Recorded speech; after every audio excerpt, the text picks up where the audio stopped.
आफ्नै जीवनभित्र लुकेर बसेको आत्मबल, ऊर्जा, प्रतिभा, सम्पन्नता, प्रेम, शान्ति र आनन्दलाई चिनेर प्रकट गर्न नयाँ यात्रा प्रारम्भ गरौँ। जीवन विज्ञान, जीवन विज्ञान। विशुद्धि चक्र धेरै ठुला ठुला क्षमताहरूको भण्डार हो, महान खानी हो। त्यसो त हाम्रा सबै चक्रहरू सम्भावनाका खानी हुन्। सम्भावनाका कुण्डहरू हुन्, त्यही भएर हामी कुण्डलिनी ऊर्जाका चक्रहरू भन्दछौँ। यति धेरै सम्भावना छ हाम्रा चक्रहरूमा कि जति थाहा पाउँदै गयो उति आश्चर्यचकित पर्नु बाहेक मनुष्यसँग विकल्पै छैन। हर्ष विभोर भइन्छ जति थाहा पाउँदै गयो। जति आफूलाई चिन्दै गयो, जति आफ्ना सम्भावनालाई चिन्दै गयो, उति जीवनमा रोमाञ्च जन्मिन्छ। र मभित्र यति धेरै सम्भावना रहेछन्, मैले आजसम्म के गरेर बसेको रहेछु त भन्ने एक प्रकारको आत्मग्लानी पनि प्रारम्भ हुन्छ। आत्मग्लानी हरेकको जीवनमा आवश्यक छ। आत्मग्लानी प्रस्थान बिन्दु हो। श्री गणेशाय नमः हो आत्मग्लानी। त्यहाँबाट प्रारम्भ हुन्छ जीवनको रूपान्तरण। तर आफूभन्दा केही विराट कुराको अनुभव नभइकन, सपना नभइकन आत्मग्लानी प्रारम्भ हुँदैन। विशुद्धि चक्रका मूलतः 4वटा प्रमुख सम्भावनाहरू हुन्छन्। पहिलो सम्भावना विचारको सम्भावना हो। विशुद्धि चक्र विचारको स्रोत हो। विचारको स्रोत भनेको के हो? हेर्नुहोस् त, यो जीवन के हो, जगत के हो, मैले कस्तो प्रकारले व्यवहार गर्नुपर्छ, यस्ता बारेमा हामी अनेक प्रकारका कुराहरू बाहिरबाट सुनेर ग्रहण गर्दछौँ। धेरै हुँदाहुँदै राजनीतिक विचारहरू त हामीले सिधै विदेशबाट आयात गरेका छौँ। धेरै यसो धर्म संस्कृति पनि हामी विदेशबाटै आयात गरेका छौँ। आफूभित्र विचार जन्मिन सक्छ है, मभित्र विचार जन्मिन सक्छ भन्ने हामीसँग आत्मबल जन्मिएको छैन। त्यो विचारको क्षमता हामी प्रत्येकभित्र छ।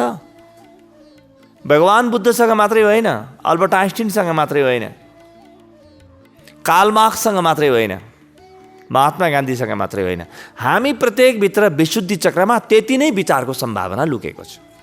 कसैले त्यो सम्भावनालाई जागृत गरे, कसैले गरेनन्, यति मात्रै फरक हो। मूल विचार, आफ्नो विचारको प्रवाह जन्माउन सक्ने सम्भावना विशुद्धि चक्रभित्र हुन्छ। त्यसकारणले हरेक विषयमा आफ्नो चिन्तन चाहिन्छ। मैले के गर्ने त त्यो चिन्तन चाहिन्छ हरेक विषयमा। अरूलाई सोध्ने, अरूसँग सल्लाह लिने, अरूले भनेको मान्ने, यसबाट मेरो बुद्धिको विकास खासै हुँदैन। ठिक छ, मैले भनेको मान्नुपर्छ, अरूले भनेको नमान्ने भनेको होइन, तर मूलतः विचार मेरो हुनुपर्छ। कुनै पनि काम मैले गर्नुभन्दा पहिले यो काम किन गर्दैछु, मैले यसको परिणाम के हो, उद्देश्य के हो, लक्ष्य के हो, कसरी गरेँ भने म सफल हुन्छु, के गरेर गरेँ भने म असफल हुन्छु, त्यो कुराको मैले हेक्का राख्न थाल्नुपर्छ। मैले आफ्नो मौलिक चिन्तन प्रारम्भ गर्न थाल्नुपर्छ। र जति चिन्तन गर्दै जान्छु उति चिन्ताको सम्भावना कम हुँदै जान्छ। कि म चिन्तन गरौँ कि चिन्ताले ग्रस्त हौँ, दुईटा मात्रै सम्भावना छ। म जति चिन्तन प्रारम्भ गर्छु, जति मौलिक विचार म जन्माउँछु, हरेक विषयमा म आफ्नो विचार, आफ्नो विश्लेषण, आफ्नो सोच, मेरो सोच चाहिँ के हो त भनेर जन्माउँछु, त्यति नै म प्रगति गर्न थाल्छु। यहाँ कहीँ युवाहरूलाई यहाँले सोध्नुभयो, युवा के वयस्कलाई पनि यहाँले सोध्नुभयो, घरमा आज के खाना बनाऊ, जे बनाए नि हुन्छ। ठिक छ, जे बनाए पनि हुन्छ, तर कुन खाना खाने, कस्तो खाना खाने तपाईँको विचार चाहिँ यति भन्न सकिँदैन। हरेक विषयमा हेर्नुहोस् त, देशमा राजनीति छ, देशमा राम्रा कुरा छन्, देशमा नराम्रा कुरा छन्, देशमा समाजमा विकृतिहरू छन्, अर्थतन्त्रका विकृतिहरू छन्। यस विषयमा मान्छेले आफ्नो विचार किन बनाउँदैन, किन आफ्नो विचार राख्न सक्दैन? किनभने विशुद्धि चक्रमा हामीले ऊर्जा पठाउन थालेकै छैनौँ। समग्र समाजले विशुद्धि चक्रमा ऊर्जा पठाउन थालेकै छैन। विशुद्धि चक्रतिर हाम्रो ध्यानै छैन। तलका चक्रहरूमा मूलाधार स्वाधिष्ठानमै हामी सिद्धिएका छौँ। अधिकांश मान्छेको दिनभरिको सोच भरे के खाने भोलि के खाने बाहेक केही पनि हुँदैन। ठिक छ, गरिब छ, विपन्न छ, भोजन घरमा छैन, त्यस्तो व्यक्तिले के खाने के लाउने भनेर सोच्यो भने क्षमा गर्न सकिन्छ। तर जसको घरमा भोजन पर्याप्त छ, जसको घरमा धन पर्याप्त छ, त्यसले पनि भरे के खाने भोलि के खाने, के खाए मिठो हुन्छ, यस्तै यस्तै मात्रै कुरा सोचेर बस्यो भने गतिला कुरा सोच्ने फुर्सद कहिले आउला? घरमा मलाई कसले के भन्यो, अर्काले के भन्यो, कसले कस्तो लुगा लगाएको छ, को कता गयो, के गर्यो, यस्ता घटिया कुराको पछाडि लाग्यो भने यो व्यक्तिको विचारको शक्ति कसरी जन्मेला? अत्यन्तै क्षीण विचारको शक्ति बोकेर हिँडेका छौँ हामी। दुर्बल शक्ति छ विचार। कुनै पनि कुरामा हामी आफ्नो मौलिक विचार बनाउनै सक्दैनौँ, मौलिक विचार राख्नै सक्दैनौँ। किनभने तलका चक्रहरूले हाम्रो ऊर्जा खाइदिएको छ, माथिका सामाजिक चक्रहरूतिर ऊर्जा जानै छोडेको छ। त पहिलो सम्भावना हो विचारको प्रबल खानी हो। त्यही भएर सरस्वती केन्द्र पनि भनिन्छ विशुद्धि चक्रलाई। दोस्रो सम्भावना विशुद्धि चक्रको दोस्रो सम्भावना हो वाणीको, बोलीको। वाणी वा बोली, हाम्रो बोलीमा, हाम्रो वाणीमा यस्तो सम्भावना छ कि सारा संसारलाई म आफ्नो बनाउन सकूँ। मेरो बोलीले म संसारलाई प्रेम दिन सकूँ र संसारलाई म आफूतिर आकर्षित गर्न सकूँ। त्यस्तो चुम्बकीय कुरा हो बोली। तर हामी के बोल्छौँ? खालि मैले कसरी जितौँला, अरूलाई कसरी दबाउँला, त्यो बाहेक हाम्रो बोली नै हुँदैन। यहाँसम्म कि श्रीमान श्रीमतीको पति पत्नीको बिचको बोली सुन्यो भने पनि थाहा हुन्छ कि एउटाले अर्कालाई जित्न खोजिरहेको छ। साथीभाइको बिचमा बोलेको संवाद सुन्नुहोस्, त्यहाँ पनि कसले कसलाई जित्ने बस त्यही कुरा छ। मेरो वाणीलाई मैले मधुर कसरी बनाउन सक्छु, चुम्बकीय कसरी बनाउन सक्छु, वाणीमा ओज कसरी हाल्न सक्छु, मैले ओजिलो वाणी कसरी मैले पैदा गर्न सक्छु, सृजना गर्न सक्छु, त्यतातिर हाम्रो ध्यान गएको छैन। संस्कृतमा एउटा भनाइ छ, वचनम किम दरिद्रम। वचनमा किन दरिद्र हुन्छौ तिमी? किन क्षुद्र भाषा बोल्छौ? अरूलाई दबाउने भाषा किन बोल्छौ? आफू ठुलो देखाउने भाषा किन बोल्छौ? तिमी ठुलो हो कि होइन, महान हो कि होइन, तिम्रो व्यवहारले, तिम्रो सोचले आफै देखिहाल्छ नि। अङ्ग्रेजीमा एउटा भनाइ छ, What you are speaks so loudly that I cannot hear what you say. तिमी जे हौ त्यो यति स्पष्ट देखिन्छ कि तिमीले बोलेको म सुन्नै सक्दिनँ। बोल्नुभन्दा पहिले विचारको क्षमता जन्मिनुपर्छ। र मेरो विचारको क्षमतालाई, मेरो आफ्नो भनाइलाई मैले सुन्दरतम शब्दहरू प्रयोग गरेर राखौँ। महान वैज्ञानिक अल्बर्ट आइन्स्टाइनको भनाइ छ कि म विद्वान त्यसलाई भन्छु जसले आफ्नो कुरा व्यक्त गर्नलाई सर्वश्रेष्ठ शब्दको चयन गर्न जान्दछ। त्यही कुरा भन्ने हो। कुनै चिकित्सक कहाँ जानुभयो, चिकित्सक डाक्टरले भन्यो कि तपाईँलाई असाध्य रोग लागेको छ, हेर्नु छिटै मरिहाल्नुहुन्छ। यो पनि भन्ने तरिका हो, सत्य वचन नै हो। तर अलि बुद्धिमान र विशुद्धि चक्रमा अलिअलि ऊर्जा भएको चिकित्सक रहेछ भने चिकित्सकले के भन्छ? मैले देखेँ कि तपाईँलाई केही रोगहरू लागेको छ, रोगको प्रारम्भिक लक्षणहरू छन् अथवा यो प्रकारको लक्षण छ, तर तपाईँको जुन आत्मबल मैले देखिरहेको छु, तपाईँभित्र जुन क्षमता मैले देखिरहेको छु, म के कुरामा विश्वस्त छु भने तपाईँ र म मिल्यौँ भने जुनसुकै रोगलाई पनि जित्न सक्छ। आउनुहोस्, मेरो लागि पनि यो एउटा चुनौती हो, तपाईँको लागि पनि चुनौती हो, अवसर पनि हो। हामी यो रोगलाई जितौँ। अब कुरा त उही हो। तर विशुद्धि चक्रमा ऊर्जा गएको व्यक्तिले बोल्ने शैली अत्यन्तै भिन्न हुन्छ। ऊ यसरी बोल्छ कि हरेक व्यक्तिले उसको बोलीमा आफ्नो भविष्य देखोस्, उसको वाणीमा आफ्नो लागि केही महत्त्वपूर्ण कुरा देखोस्।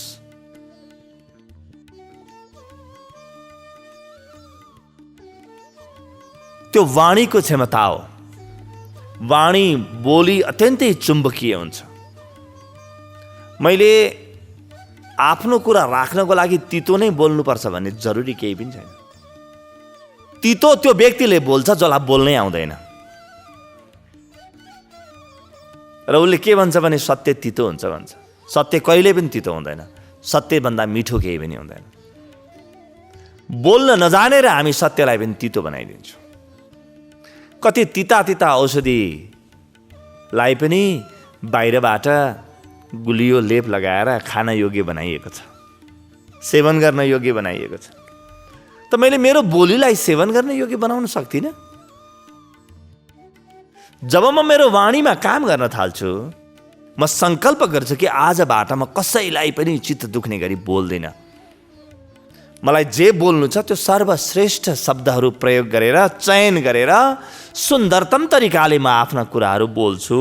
त्यसपछि एउटा फरक प्रकारको व्यक्तित्वको निर्माण हुन्छ। संस्कृतको राक्षस शब्द बडो अचम्मको छ। राक्षस शब्दका धेरै अर्थ हुन्छन्। त्यसमध्ये एउटा अर्थ हो जो व्यक्ति तितो बोल्छ, क्षुद्र वचन बोल्छ, उसलाई राक्षस भनिन्छ।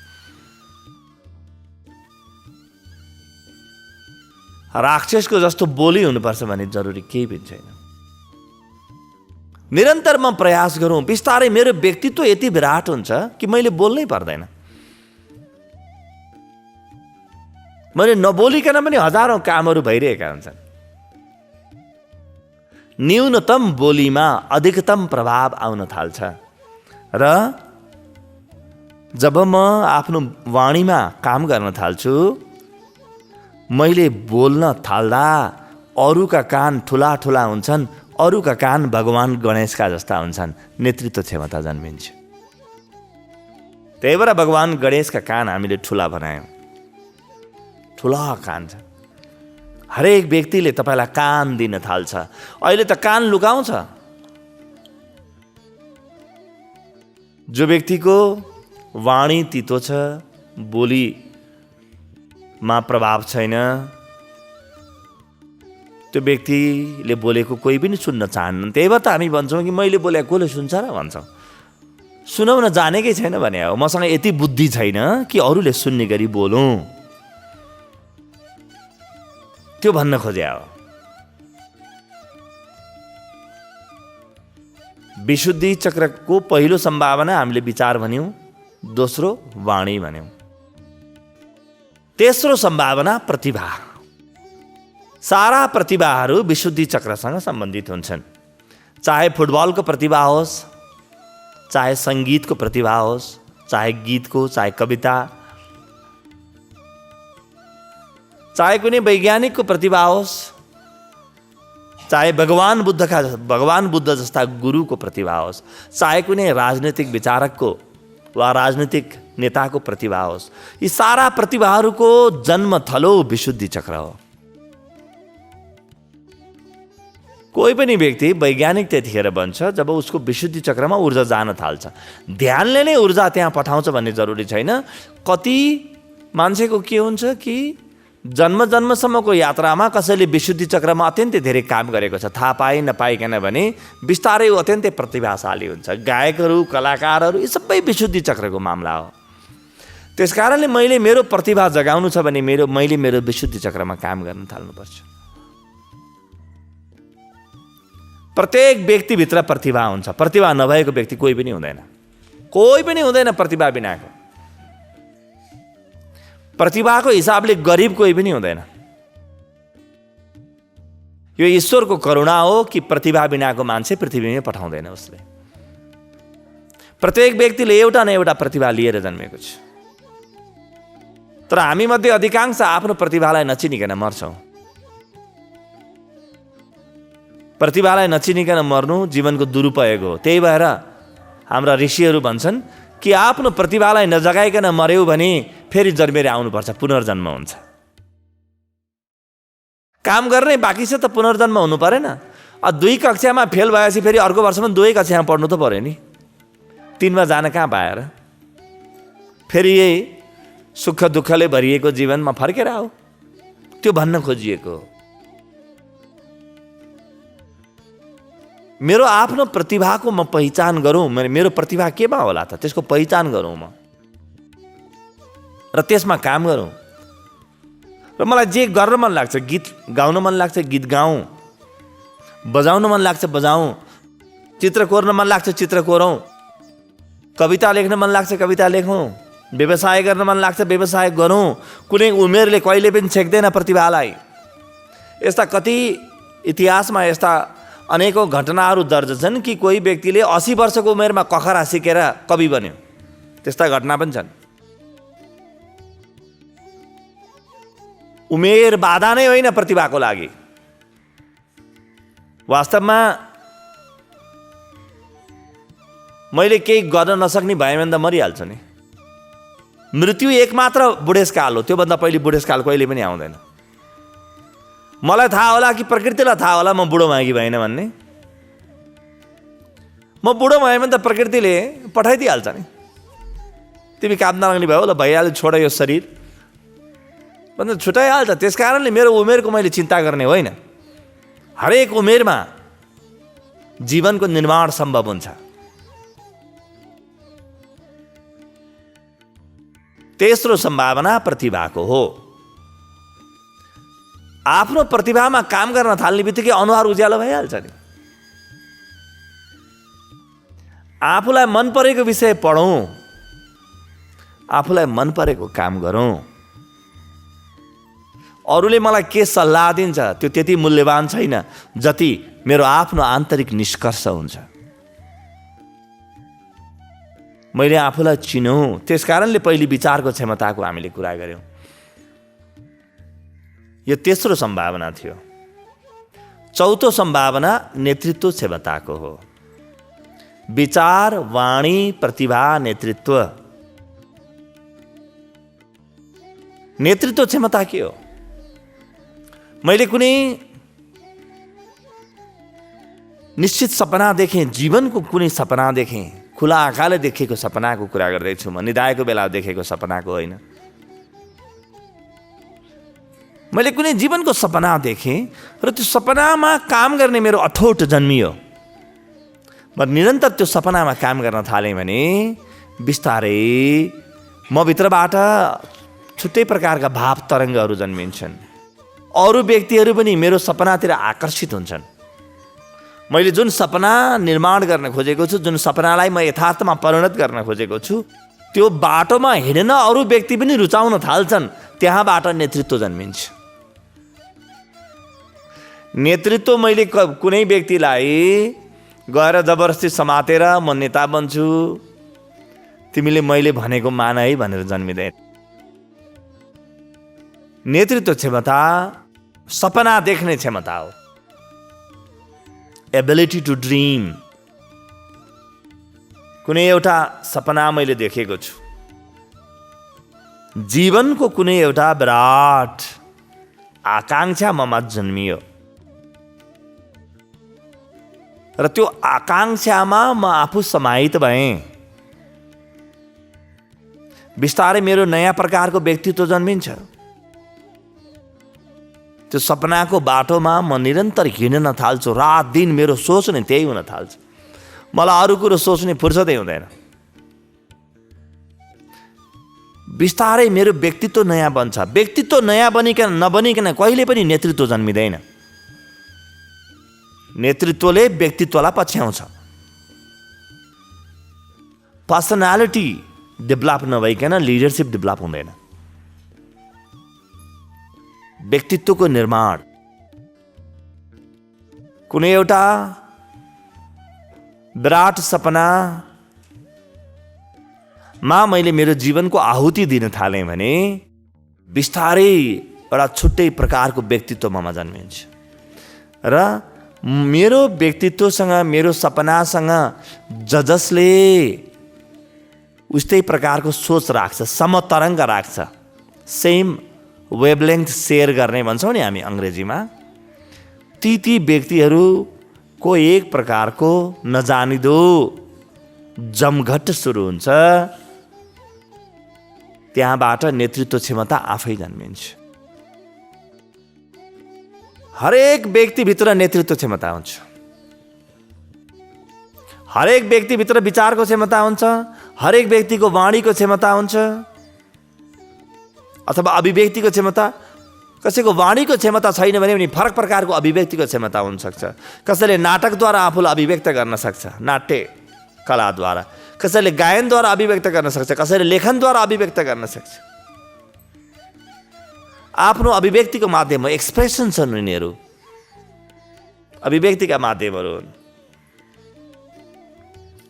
प्रत्येकभित्र प्रतिभा हुन्छ र प्रत्येक व्यक्तिभित्र नेतृत्व क्षमता हुन्छ। प्रकृतिले हामीलाई जुन जुन क्षमताहरू दिएर पठाएको छ, सम्भावना दिएर पठाएको छ, ती सम्भावना, ती क्षमतामा काम नगरिकन जीवनमा सुख जन्मिन्छ भन्नु आफ्नो खुट्टा आफै उचालेर अग्लो भए भन्नु जस्तै हो।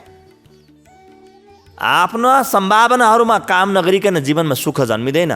सुख अत्यन्तै महँगो चिज हो, सबभन्दा महँगो चिज हो, ध्यान दिनु होला। सुख, खुसियाली अत्यन्तै महँगो कुरा हो। जीवनको दुरुपयोग गर्ने, मैले समयको दुरुपयोग गर्ने, आफ्ना सम्भावनाहरूमा काम नगर्ने, आफ्ना क्षमतामा मैले धार नलगाउने अनि खुसी हुँ भनेर हिँड्ने सम्भावनै छैन। खुसी जीवनको परिणाम हो। एउटा अत्यन्तै व्यवस्थित र अत्यन्तै बुद्धिमत्ताले, इन्टेलिजेन्सले भरिपूर्ण जीवनको परिणाम हो खुसी। त्यसपछि खुसी जन्मिन थाल्छ, खुसी फल हो, ध्यान दिनु होला। जीवनको फल हो खुसी।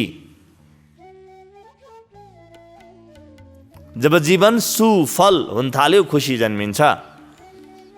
सही प्रकारको फल लाग्न थाल्यो जीवनमा भने खुसी जन्मिन्छ। आफूभित्रका सम्भावनाहरूमा ध्यान नदिने, सम्भावनाहरूलाई उजागर नगर्ने, सम्भावनालाई सम्भावनै छोडिदिने,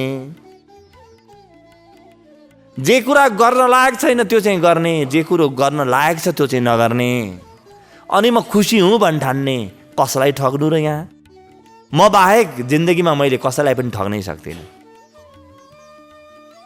कसैको धन चोर्नुभन्दा पहिले आफ्नो खुसी चोर्न सिक्नुपर्छ। आफ्नो खुसी नचोरिकन व्यक्ति चोर बन्नै सक्दैन। र भ्रष्टाचार गर्नुभन्दा पहिले आफ्नो शान्तिमाथि भ्रष्टाचार गरिसक्नुपर्छ। आफ्नो शान्तिमा भ्रष्टाचार नगरिकन मैले देशको धन दुरुपयोग गर्नै सक्दिनँ। आफ्नो जीवन दुरुपयोग नगरिकन देशको धन दुरुपयोग हुनै सक्दैन। जति पनि नराम्रा गुणहरू छन्, दुर्गुणहरू छन्, यो बिग्रेको जीवनबाट मात्रै जन्मिन्छ। त्यही भएर तपाईँले भगवान बुद्धलाई भ्रष्टाचार गर्छन् होला भन्ने कल्पना पनि गर्न सक्नुहुन्न। यिनले बलात्कार गर्छन् होला भन्ने कल्पना पनि गर्न सक्नुहुन्न। यिनले चोर्छन् होला, ठग्छन् होला भन्ने कल्पना पनि गर्न सक्नुहुन्न। किनभने सुध्रेको जीवनबाट दुर्गुण कहिले पनि जन्मिँदैनन्। बिग्रेको जीवनबाट मात्रै दुर्गुण जन्मिन्छन्। त्यही भएर कोही पनि व्यक्ति चोर हुनुभन्दा पहिले, कसैलाई ठग्नुभन्दा पहिले, भ्रष्टाचारी बन्नुभन्दा पहिले, अनैतिक बन्नुभन्दा पहिले आफूलाई धेरै बिगारिसकेको हुन्छ। यो दण्ड सजाय दिएको उसले आफूलाई, यी जम्मै दण्ड सजायहरू हुन्। बेइमान बन्नुभन्दा पहिले आफ्नो सम्भावनाको हत्या गरिसकेको हुनुपर्छ। यी महत्त्वपूर्ण गुणहरू, सद्गुणहरू अत्यन्तै व्यवस्थित जीवनमा मात्रै जन्मिन्छन्। मैले आफूलाई सम्हाल्न सकिने भने जीवनमा दुर्गुण अनिवार्य रूपेण जन्मिन्छन्। त्यसकारणले अध्यात्मले भन्छ, अध्यात्मले चोरी गर्नु पाप हो कहिले पनि भन्दैन। कहिले पनि भन्दैन चोरी गर्नु पाप हो। त्यो त साधारण मान्छेलाई पनि थाहा छ, त कुन ठुलो कुरो हो र। अध्यात्मले के भन्छ भने व्यक्ति पापी नभइकन चोर बन्नै सक्दैन। पहिले पापी हुनुपर्छ अनि बल्ल चोरी गर्न सक्छ। अध्यात्मले भन्दैन भ्रष्टाचार पाप हो। अध्यात्मले भन्छ भ्रष्टाचारी बन्नुभन्दा पहिले पापी बनिसक्नुपर्छ अनि बल्ल जीवनमा भ्रष्टाचार जन्मिन्छ, अनि बल्ल जीवनमा नैतिकता जन्मिन्छ, अनैतिकता जन्मिन्छ, अन्याय जन्मिन्छ, अत्याचार जन्मिन्छ, दुरुपयोग जन्मिन्छ। अरूका सम्पत्तिमा आँखा लगाउनुभन्दा पहिले आफ्ना सम्भावनाहरू ओझेलमा पार्न सिक्नुपर्छ। आफ्नो सम्भावनालाई जसले देख्यो उसले अरूको सम्पत्तिमा आँखा लगाउने कहिल्यै पनि सम्भावना हुँदैन। उसलाई त आफ्ना सम्भावनाहरूमा काम गर्ने फुर्सद छैन, अरूका सम्पत्ति किन चाहियो उसलाई। त्यसकारणले ध्यानी व्यक्ति, ठीक प्रकारको ध्यानी व्यक्ति छ भने यो व्यक्ति कहिल्यै पनि न भ्रष्टाचारी बन्न सक्छ, न चोर बन्न सक्छ, न बलात्कारी बन्न सक्छ, न अनैतिक बन्न सक्छ। ध्यानी व्यक्ति बिग्रिनै नसक्ने गरी सुध्रिएको व्यक्ति हो। तर ध्यानको पाखण्ड गर्ने व्यक्तिको बारेमा मैले यो कुरो भनिरहेको छैन। म ध्यानी हुँ भन्दैमा ध्यान आउने होइन। वास्तवमै भित्रबाट ध्यान जन्मियो भने व्यक्तिको जीवनमा दुर्गुण असम्भव हुन्छ। असम्भव। दुर्गुणतिर ध्यान जाने सम्भावनै छैन। अरूको कुनै सम्पत्तितिर आँखा लगाउने, ईर्ष्या गर्ने, नचाहिँदो लोभ गर्ने, यस्ता वृत्तिहरू जीवनमा जन्मिँदैनन्। त्यसकारणले सामाजिक रूपमा बिग्रिनुभन्दा पहिले व्यक्तिगत रूपमा धेरै बिग्रिसक्नुपर्छ। व्यक्तिगत रूपमा धेरै नबिग्रिकन कुनै पनि व्यक्ति सामाजिक रूपमा बिग्रिन सक्दैन। त्यसकारणले यदि हाम्रो देशबाट चोरी, ठगी, बलात्कार, अन्याय, भ्रष्टाचार बन्द गर्नुपर्छ भने हाम्रा व्यक्तिहरूको क्षमता जगाउन थाल्नुपर्छ। आफूभित्रको क्षमतामा काम नगर्ने व्यक्ति त स्वाभाविक रूपमा भ्रष्टाचारी भइहाल्छन्। तपाईँले बचाउनै सक्नुहुन्न, भ्रष्टाचार भइरहन्छ। कुनै कानुन बनाएर भ्रष्टाचार कहिले बन्द हुँदैन। भ्रष्टाचारीलाई किरा परोस् भनेर भ्रष्टाचार बन्द हुँदैन। अध्यात्मले भन्छ कि प्रत्येक व्यक्तिलाई आफ्नो सम्भावना चिनाऊ, व्यक्तिलाई स्वाभिमान देऊ, स्वाभिमानी बनाऊ, व्यक्तिलाई सम्भावनामा काम गर्न देऊ, व्यक्तिलाई ध्यान सिकाऊ र व्यक्तिलाई चक्र जागरणको अवसर देऊ, मौका देऊ। त्यसपछि बिस्तारै यो व्यक्तिले ओहो सबै कुरा मैसँग रहेछ त म अरूको किन दुरुपयोग गरौँ। बरु दिएर खान्छ, चोरेर खाँदैन। बरु ठगिन तयार हुन्छ, ठग्न कहिले पनि तयार हुँदैन। उसले भन्छ जिउँदो मान्छे भएर कसरी चोर्नु मैले अरूको कुरा। म त जिउँदो मान्छे हुँ त, मर्या लास हुँ र म। कसरी ठग्नु मैले अरूलाई। जिउँदो मान्छेले अरूलाई कसरी ठग्ला। जिउँदो मान्छेले भ्रष्टाचार कसरी गर्ला भन्नु त। मरेको स्यालै हुनुपर्छ भ्रष्टाचार गर्न त। जिउँदो प्राण भएको व्यक्ति छ भने बलात्कार कसरी गर्ला। अरूको शरीरमा हात हाल्नुभन्दा पहिले कतिपटक सोच्ला यसले। यो त उसको जीवन हो त, उसको अधिकार हो त। प्रत्येकको शरीर आफ्नो अधिकार होइन। कहीँ गलत काम हुनै सक्दैन यदि व्यक्तिको सम्भावनालाई जागृत गर्यौँ भने। देशमा कानुन बनाएर, नयाँ नयाँ नियम बनाएर, अदालत थपेर, प्रहरी थपेर समाज सुध्रिँदैन। समाजलाई आध्यात्मिक बनाउनु बाहेक हामीसँग कुनै विकल्प छैन दीर्घकालमा। लङ टर्ममा तत्कालको लागि बन्द हुनसक्छ। प्रहरीको कारणले मान्छे डराएर चोरी नगर्ला, तर एक दिन प्रहरी निदाओस् त 2 गुणा बढी चोर छ। कानुनको डरले इमानदार भएको व्यक्ति वास्तवमै बेइमान हो। अरूले थाहा पाउलान् भनेर चोरी नगर्ने व्यक्ति महाचोर हो। त्यसकारणले यहाँ धेरै प्रकारका इमानदार छन्। कोही बेइमान हुन नपाएर इमान्दार, कोही बेइमान हुन नजानेर इमान्दार। तर त्यो व्यक्ति मात्रै काम लाग्छ जो बेइमान हुन नचाहेर इमान्दार भएको छ। त्यो व्यक्ति मात्रै काम लाग्छ। बेइमान हुन नचाहेर इमान्दार, त्यस्तो व्यक्ति मात्रै काम लाग्छ। र अध्यात्मले देख्न खोजेको व्यक्ति त्यस्तो व्यक्ति हो। त्यो हामी म प्रत्येक बन्नुपर्छ त्यो व्यक्ति। यो सबै विशुद्धि चक्रको सम्भावना हो। यो हेर्नुहोस् त, एउटा चक्रमा कति कुरा लुकाएर राखेको छ भित्र, के दिएर पठाएको छ मलाई। अध्यात्म र व्यवस्थापन, मानव मनोविज्ञान, सनातन र नवीनतमको सङ्गम जीवन विज्ञान, सनातन र नवीनतमको सङ्गम जीवन विज्ञान।